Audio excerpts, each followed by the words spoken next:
राम राम, आदाब, सत श्री अकाल, जय हिंद, जोहार। मेरा नाम है अमित कुमार। आप देख रहे हैं हमारा खास कार्यक्रम क्या चल रहा है। अगर आपने अभी तक हमारे चैनल को सब्सक्राइब नहीं किया तो सबसे पहले हमारा चैनल सब्सक्राइब कर ले, ताकि हमारे द्वारा जो वीडियो आते हैं वो आप तक सबसे पहले पहुंच सके।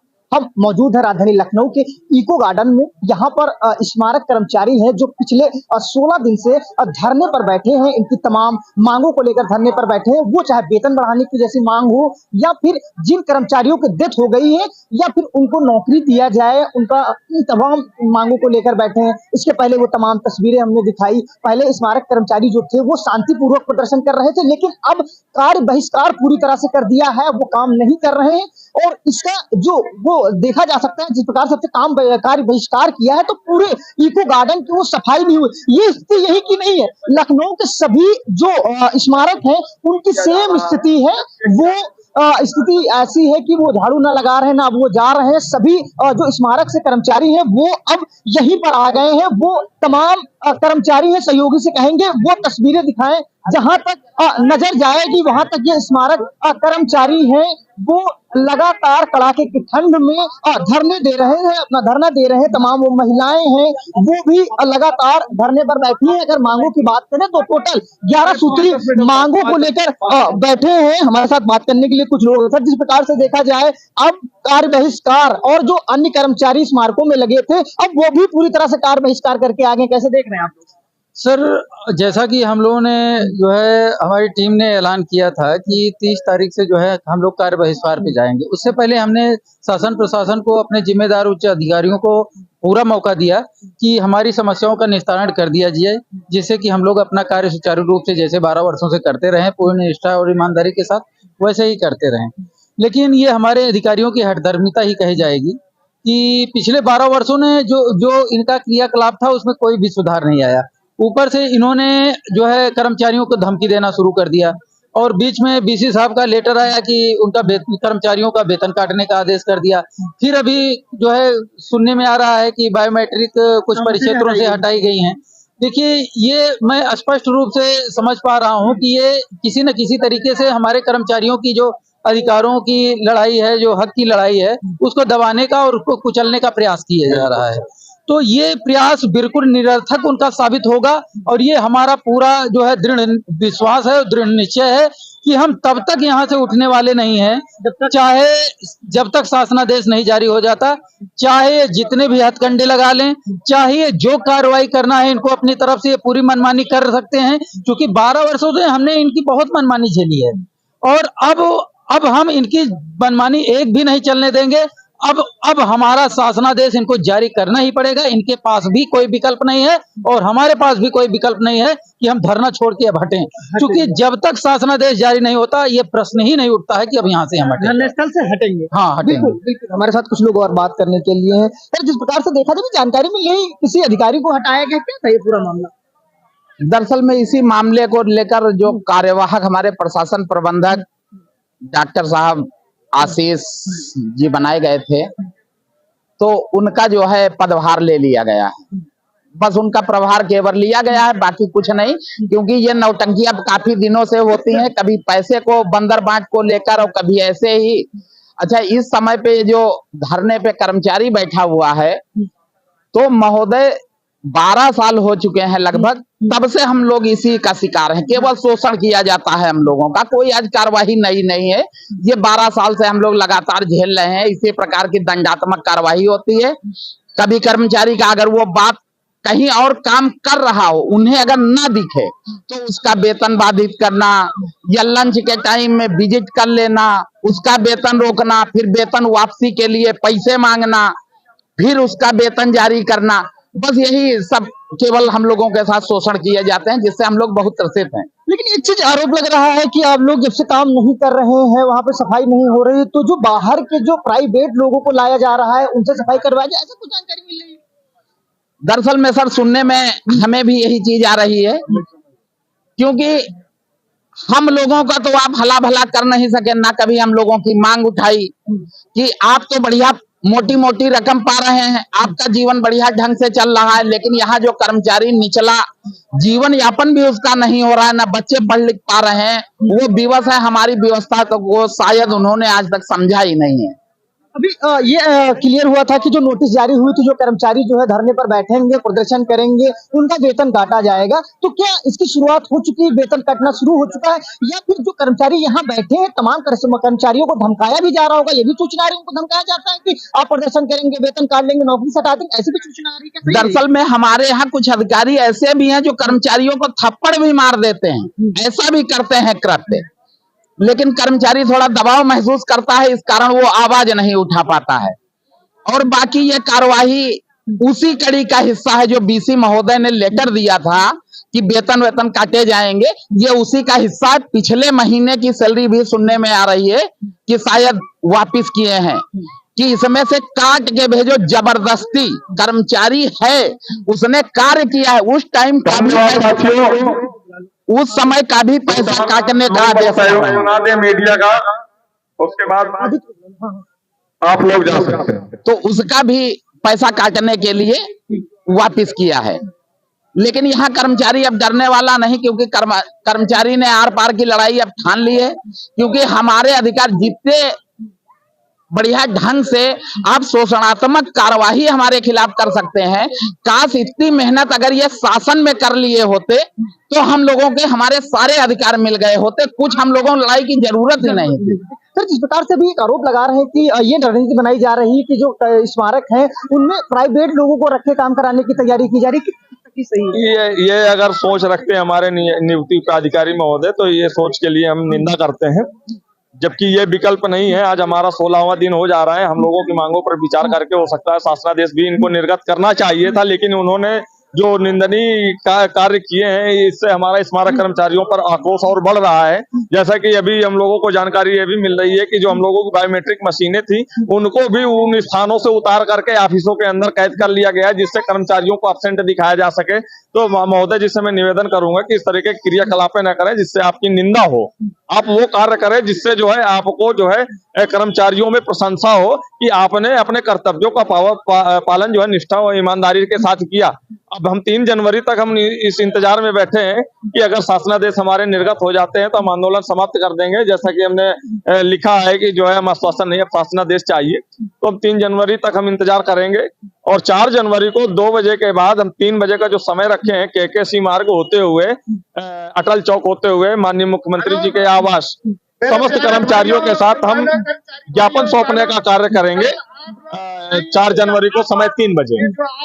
अब ये इस तरीके की कड़कड़ाहट ठंड में 16 दिन होने जा रहे हैं, लेकिन इस तरीके के क्रियाकलाप किए जा रहे हैं, लेकिन हम इससे संतुष्ट नहीं अपने अधिकारियों से, और यह शासन में बैठे हमारे नियुक्ति प्राधिकारी महोदय या एलडीए सचिव मुख्य प्रबंधक महोदय, ये संतुष्टि का प्रतीत नहीं होता है। क्यों ऐसा अड़ियल रवैया अपना रही है? जिस प्रकार से कड़ाके की ठंड और कर्मचारी यहाँ पर धरने पर बैठे, तो क्यों आप लोगों की मांगे पूरी नहीं कर रहे? क्या मांगे आप लोगों की जायज नहीं, मांगे हमारी जायज है, लेकिन बस वही है ना कि अब हम नहीं, उनके अंदर मैं आ गया है। तो मैं तो रावण का भी नहीं चला है, क्योंकि अहंकार जो होता है वो बहुत खतरनाक होता है।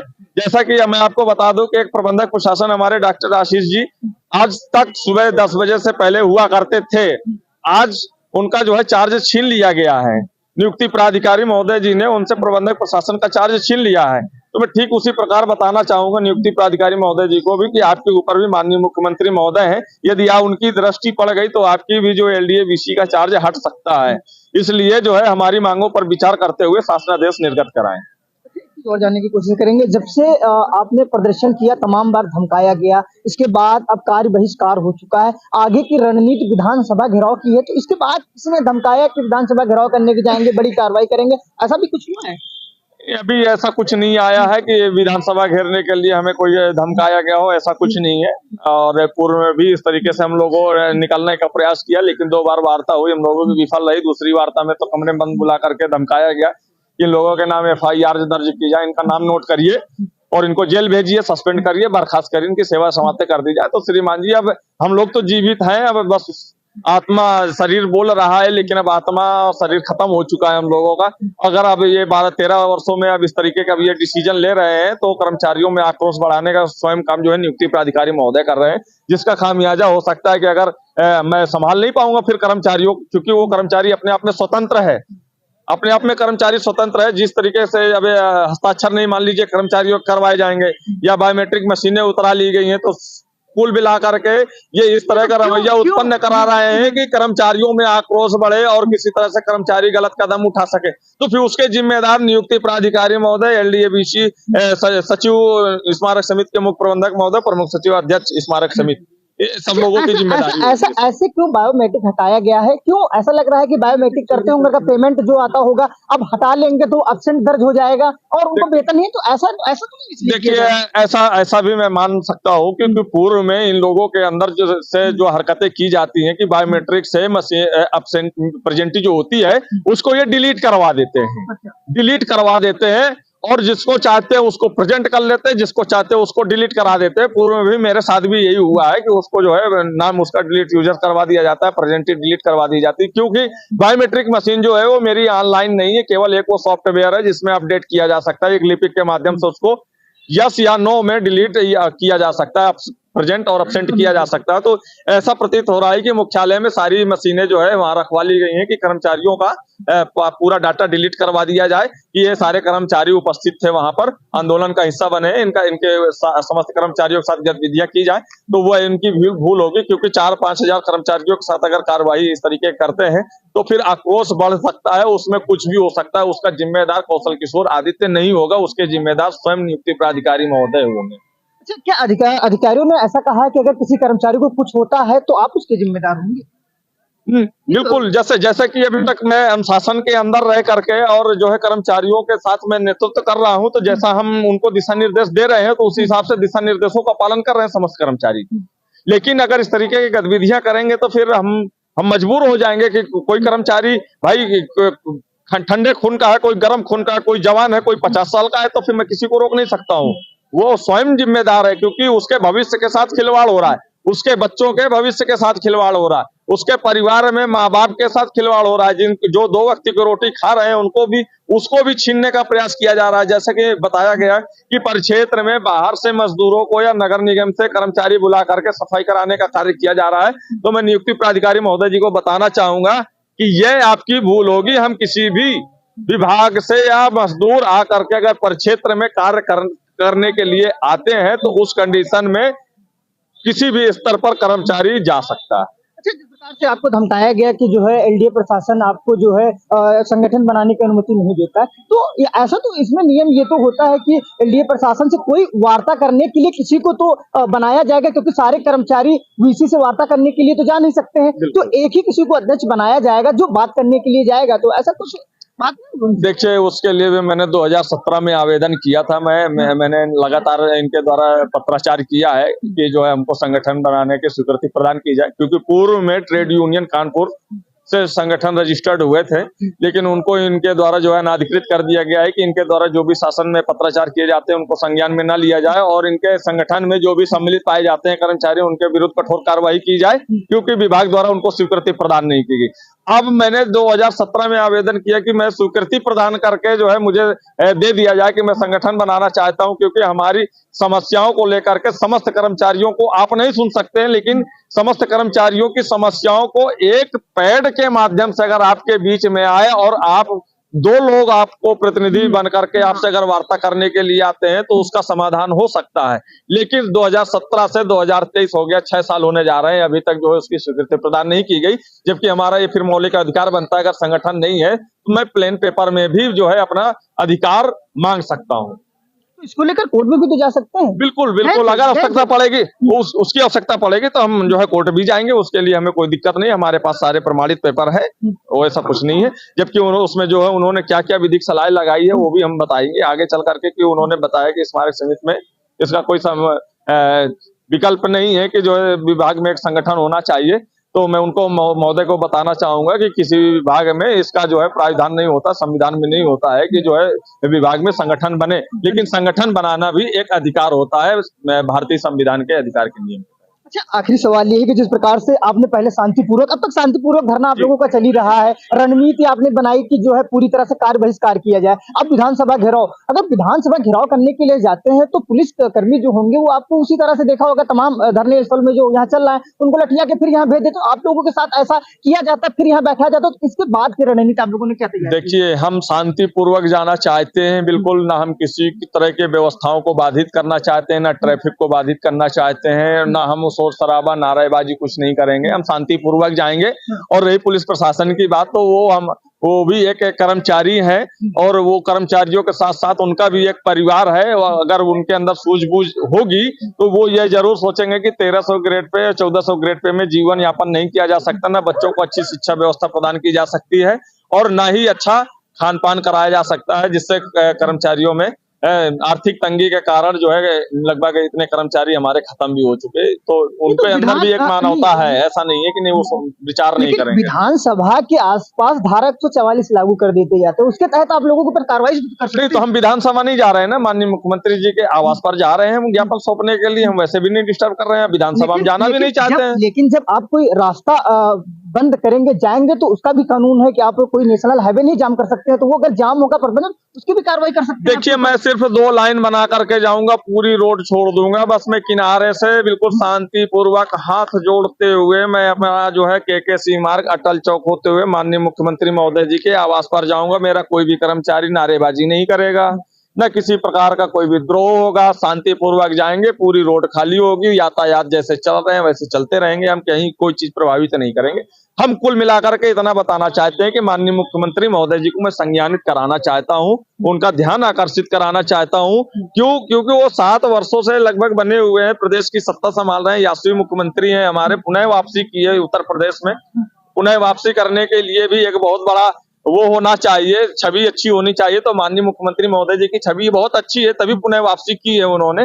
तो वो हमको निरंतर बजट भी दे रहे हैं। और कहाँ माननीय मुख्यमंत्री महोदय जी की कृपा रुकी है या कौन से संबंधित दोषी अधिकारी है जो उन तक जो है ये हमारी लंबित प्रकरणों पर विचार करके शासनादेश अभी तक नहीं निर्गत हुए हैं, तो वो अपना ध्यान आकर्षित करें और जो भी संबंधित अधिकारी हो उन पर तत्काल प्रभाव से कार्यवाही हो, क्योंकि बुलडोजर बाबा के नाम से भी जाने जाते हैं।